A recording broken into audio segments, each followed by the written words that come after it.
How to add videos to My Eyes Only on Snapchat from Camera Roll. So if you want to add videos to My Eyes Only on Snapchat from Camera Roll, then what you need to do is first you need to open up your Snapchat application. After that, go with your memories, tap on Camera Roll, and here you will have for the photos, right? Like for example, if you want to add a video or a photo to your My Eyes Only from your Camera Roll, then go with the Camera Roll section, select the video that you would like to add to My Eyes. Once you've selected the video, you need to tap on Hide, which is on the bottom, and then enter the password of your My Eyes Only.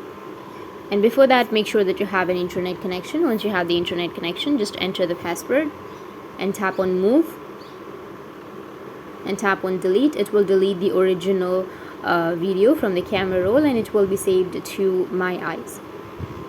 So that's how you can add videos to My Eyes Only on Snapchat from Camera Roll. And if you have any questions, feel free to comment below. Thanks for watching.